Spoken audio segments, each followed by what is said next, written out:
నమస్తే, welcome to our channel. నేను పద్మిని. ప్రస్తుతంతో పాటు ప్రముఖ ఆధ్యాత్మికవేత్త, జ్యోతిష పండితులు, అమ్మవారి సేవకులు, దత్త గణపతి ఉపాసకులు మురళీధర్ శర్మ గారు ఉన్నారు. మాట్లాడదాం. నమస్కారం అండి. మహాదేవ. మకర రాశి వారికి ఎలా ఉండబోతుందండి? శని వక్రగతి రీత్యా 138 రోజులు ఎలాంటి ఫలితాలు ఇస్తాడు శని? మకర రాశి అనగానే చాలా మొండి స్వభావం కలిగినటువంటి వారు మకర రాశి వారు. At the same time discipline అంటే వారు అని చెప్పి చూపించుకోవచ్చును. క్రమశిక్షణ, డిసిప్లిన్. మకర లగ్నం కానీ మకర రాశి కానీ చాలా అద్భుతంగా ఉండేటువంటి యొక్క మకర రాశి వారికి మరి 2025 జనవరి, ఫిబ్రవరి, మార్చ్ సుమారుగా అక్కడి నుండి మనీ రిలేటెడ్ దెబ్బ పడిపోయింది. ఉద్యోగానికి సంబంధించినటువంటి ఇబ్బందులు ఎదుర్కొంటున్నారు. విదేశాల్లో ఉండేటువంటి వారైతే చాలా ఇబ్బందులు ఫేస్ చేస్తున్నారు ఈ యొక్క మకర రాశి వారు. మ్యారిటికల్ లైఫ్లో కూడా డైవర్స్ దాకా వెళ్ళినటువంటి వారు నా దగ్గర ఉన్నారు చాలామంది క్లయింట్స్ మొన్న చూసుకుంటే. ఇక ఈ మకర రాశి వారికి సంబంధించి ఇంకా ఏమిటి అంటే డబ్బు, రావాల్సినటువంటి డబ్బు ఈ శనేశ్వరుని యొక్క వక్ర దృష్టి ద్వారా డబ్బు రావడము, అదేవిధంగా గృహము నిర్మించుకునేటువంటి అవకాశం కూడా ఏర్పడబోతున్నది. గృహ నిర్మాణ అవకాశాలు కావచ్చును. డబ్బు ఫలానా వారికి ఇచ్చాం రావట్లేదు అని అనుకునేటువంటి వారికి డబ్బు వచ్చేటువంటి పీరియడ్ ఉంది. ఎట్ ద సేమ్ టైం వీరి గౌరవము నాశనం అయ్యేటువంటి పరిస్థితి ఉంది. సో మాట పొదుపు చేసుకునేటువంటి ప్రయత్నం చేసుకోవాలి. చాలా మట్టుకు ఉద్యోగం కానీ, బిజినెస్ కానీ, వ్యాపారం కానీ గత 2018, 19, 20, 21లో చాలా మార్పులు, చేర్పులు, లాస్ అవ్వడాలు, ప్రదేశ మార్పులు, హెల్త్ రిలేటెడ్ ఇబ్బందులు ఎన్నో ఫేస్ చేశారు. కోర్టు రిలేటెడ్ కానీ, పోలీస్ స్టేషన్ రిలేటెడ్ కానీ, ఒక పోలీస్ స్టేషన్ మెట్లు మనం ఇవాళ ఎక్కుతున్నాము అంటే 100కు 200% శనేశ్వరుని యొక్క పీరియడ్ ప్రారంభమైందని మనం అర్థం చేసుకోవాల్సింది. అది ఏది ఏమైనా కానీ, మన వ్యక్తిగత జాతకరీత్యా కానీ, మన పేరు ప్రఖ్యాతల మీద కానీ, లైక్ వ్యవహార నామం కానీ, జన్మనామం ప్రకారంగా కానీ, అది మాత్రం గన్ షాట్. సో ఈ విధంగా వీరికి చాలా జరిగిపోయాయి. ఇప్పుడు ఒక వీరిని ఇప్పుడు కదిలించినా, వీరితో మాట్లాడినా చాలా భావోద్వేగంగా ఉంటుంది వీరి యొక్క పీరియడ్. గడిచిన రోజులు మోసాలంటే ఏమిటి, ఎవరు నా వాళ్ళు, ఎవరు కానివారు, ఎవరు అయినవారు, నమ్మక ద్రోహాలు, సొంత తోబుట్టువులే మోసం చేసినటువంటి దాఖలాలు, ఇలా ఎన్నో ఉన్నాయి. సో అందుకని ఖచ్చితంగా ఒక క్లిష్ట పరిస్థితుల్లో ఉంటారని అనుకోవచ్చా? ఖచ్చితంగా అంటే ఉంటుంది. ఇంకా కానీ వీరికి రెండే విషయాలు జరుగుతున్నవి: అప్పు పుట్టడము లేదా డబ్బు రావడం. అది ఏదైనా కానీ, వీళ్ళ తండ్రి ఇస్తాడా, మామ ఇస్తాడా, అన్న ఇస్తాడా, తమ్ముడు ఇస్తాడా, వాడు బ్యాంకు లోన్ ఇస్తాడా, ఐ డోంట్ నో. డబ్బు కనబడుతుంది. ఈ కనబడ్డ డబ్బు ఇన్వెస్ట్మెంట్కి పోతుంది, ఆగదు మళ్ళీ. అంటే ఎట్లా? భూమి కొనడమా, ఇల్లు కొనడమా, భూమి కొనాలని కానీ, ఇల్లు కొనాలని కానీ, కారు కొనాలని కానీ, ప్రాపర్టీ కొనాలని కానీ, ఇట్లా కుతూహల పడిపోతున్నారు. రైట్. మరి చేయొచ్చా అటువంటి ఇన్వెస్ట్మెంట్స్? రైట్. వివాహ ప్రయత్నాల్లో ఉండే వాళ్ళకి ఏమైనా ప్లస్ అవుతుందా? వివాహం సెట్ అవుతుందా? సప్తమ స్థానంలో గురువు ఉన్నాడు కదా, తప్పకుండా మంచి సంబంధాలు వస్తవి. కానీ వ్యక్తిగత జాతకరీత్యా సప్తమాధిపతి దశ కానీ, 12వ దశ కానీ నడిస్తే, 2వ దశ కానీ నడిస్తే మూవ్ కావచ్చు. రైట్. అద్భుతంగా తెలియజేశారు.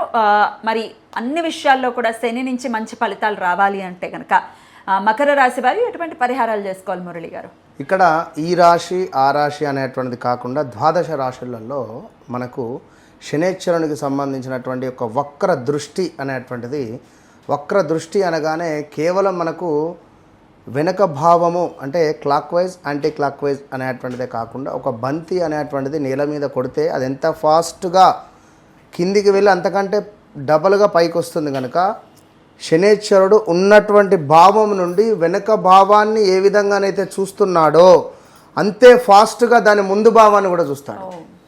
సో ఉదాహరణకు ఇప్పుడు ధనస్సు అనుకుంటే, ధనస్సు వారికి 4వ భావంలో ఉన్నాడు. 4వ భావం నుండి 3వ భావాన్ని చూస్తూ ఎట్ ద సేమ్ టైం 5వ భావాన్ని కూడా చూస్తాడు. కనుక ఓవరాల్గా ఒక ధనస్సు ఇది అని కాదు, మకరం కానీ, కుంభం కానీ, మీనం కానీ, మేషం కానీ, ఎవ్రీథింగ్ ఏ రాశి వారైనా కూడా ఖచ్చితంగా శనేశ్వరునికి సంబంధించినటువంటి కుదిరితే మీ స్తోమత మేరకు ఏదైనా ఒక హోమం కానీ, ఎందుకంటే ఇప్పుడు రేపటి కాలంలో మనకు ముందు శనేశ్వరుడు వెళ్ళేటువంటి పీరియడ్ ఏదైతే ఉందో అది ఇంపార్టెంట్. వక్ర దృష్టి అనేది మనకు ఈ యొక్క జూలై 27 నుండి డిసెంబర్ 11 వరకే ఉంటున్నది. ఇందులో చివరి 2 నెలలు చాలా డేంజర్ జోన్లో ఉంటుంది ఖచ్చితంగా. కనుక కుదిరితే చండీ హోమం కానీ, ఇప్పుడు మన ఆధ్వర్యంలో అనుకుంటున్నాం అమ్మవారి దయ వల్ల కామాఖ్యలో ఖచ్చితంగా సంకల్పం చేస్తున్నాము. కామాఖ్య అంటే చాలా అత్యంత పవర్ఫుల్ కలిగినటువంటి క్షేత్రం అందరికీ తెలిసిందే.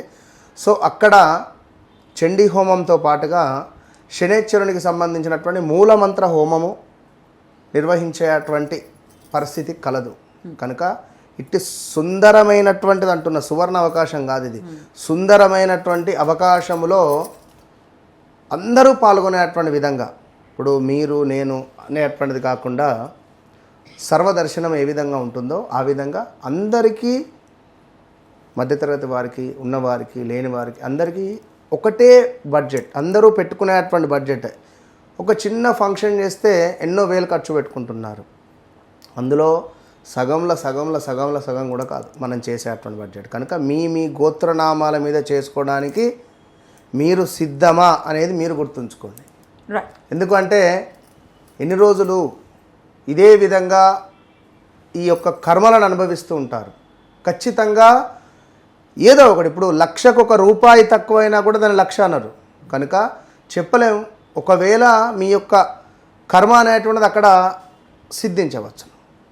ఆ రూపాయే నేను కావచ్చును, ఒకవేళ చెప్పలేం కదా. లక్షకు ఆ ₹1 ఏ విధంగానైతే చేరిస్తే బ్యాలెన్స్ అవుతుందో, సో మీ కర్మకు ఒకవేళ కామాఖ్య అమ్మవారి యొక్క అనుగ్రహం తోడైతే రాబోయే రోజులలో విజయం మీదే. కనుక రాలేని వారు ఈ యొక్క రావి చెట్టు కింద దీపారాధన కావచ్చును, నల్ల నువ్వులు దానం కావచ్చును. ఇక్కడ 5 రాశులకు మాత్రం చాలా ఇబ్బంది, డేంజర్ జోన్లో ఉన్నారు. ఆ 5 రాశులలో మొట్టమొదటిది మేషరాశి, రెండవది వచ్చేసి కర్కాటక రాశి, మూడవది వచ్చేసి కన్యా రాశి, నాలుగవది వచ్చేసి ధనస్సు రాశి, ఐదవది వచ్చేసి మనకు కుంభరాశి. శనిపై రాహుపై శని దృష్టి ఉండడం ద్వారా సడన్ డెత్స్ జరుగుతాయి. So be careful. తప్పకుండా ఈ యొక్క శని వక్ర దృష్టి, మంచి యోగాన్ని మీకు కావాలి అని అనుకునేటువంటి వారు కామాఖ్య అమ్మవారి యొక్క అనుగ్రహాన్ని పొందండి. లేదు అని అనుకునేవారు బ్రాహ్మణుని ఇంటికి పిలుచుకొని నల్ల నువ్వులు దానంగా ఇవ్వండి, లేదా ఏదైనా దేవాలయానికైనా వెళ్ళి ఇవ్వండి. రైట్, చాలా చక్కగా వివరించారండి. కృతజ్ఞతలు. నమస్కారం అండి. మహాదేవ.